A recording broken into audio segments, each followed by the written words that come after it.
Hello everyone, welcome back to our channel. তো সবাইকে জানাই শুভ সকালের অনেক অনেক শুভেচ্ছা।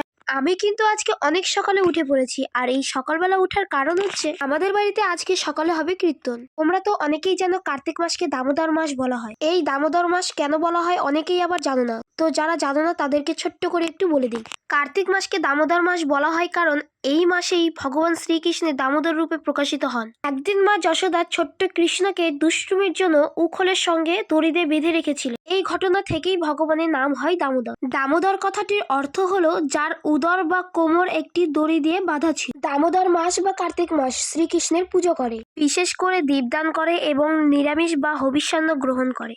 আর হ্যাঁ, এই মাসে ভক্তি সহকারে করা যে কোনো কাজ করলে তা সহস্র গুণ বেশি ফল দেয় বলে বিশ্বাস করা হয়। এই মাসে ভক্তরা পথে পথে হরে কৃষ্ণ মহামন্ত্র জপ করতে করতে কীর্তন করেন, এবং এই কার্তিক মাসে ভক্তরা ঈশ্বরের নাম এবং ধর্মগ্রন্থ পাঠ করে নিজেদের শুদ্ধ করার চেষ্টা করেন। এই নগর কীর্তনের মাধ্যমে তারা ঈশ্বরের কাছে নিজেদের ভক্তি নিবেদন করেন এবং একটি পবিত্র ও আনন্দময় পরিবেশ তৈরি করে। তোমরা যারা সকালবেলা কীর্তনে যাও তারা অবশ্যই একটু ভেবে দেখবে যে 10 মায়ের 10টা সন্তান একত্রিত হয়ে কিন্তু সত্যি একটা পবিত্রময় আনন্দ একটা পরিবেশ তৈরি করে এবং একে অপরের প্রতি ভক্তি ও শ্রদ্ধা বৃদ্ধি করে। আমার এই কথাগুলোর মধ্যে যদি কোনো কথা ভুল হয় তাহলে অবশ্যই ছোট বলে ক্ষমা মার্জনা করবেন। আর এদিকে আমার মা নিজের মতো করে নিয়ম কানুন করে ভক্তি সহকারে পুজো করে প্রণাম করে নিল, আর এদিকে আমি তাদের সঙ্গে একটু সঙ্গ দিয়ে দিলাম। আর আমিও প্রণাম করে, বাবুও প্রণাম করলো এবং কাকুও প্রণাম করলো। সবাই প্রণাম করে আমিও তাদের সঙ্গে চলে গিয়েছিলাম যেখানে কীর্তন শেষ হবে সেই বাড়ি। আর সেখানে কিন্তু খুব সুন্দর আনন্দ হয়, যেটা আমি বলে বোঝাতে পারবো না। ছোট থেকে বড়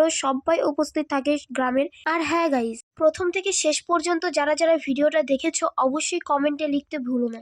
এবার তোমরা বলো আমার এই সকালের ছোট্ট মিনি ব্লগটা তোমাদের কেমন লাগলো। আশা করছি খুব একটা খারাপ লাগবে না, আর যদি তোমাদের খারাপ লাগে তাহলে অবশ্যই কমেন্টে লিখে যাবে যে তোমার ভিডিওটা অতটা ভালো হয়। আমি অবশ্যই ভালো ভিডিও দেওয়ার চেষ্টা করবো। তো ভিডিওটা এখানেই রাখছি, টাটা, বাই বাই।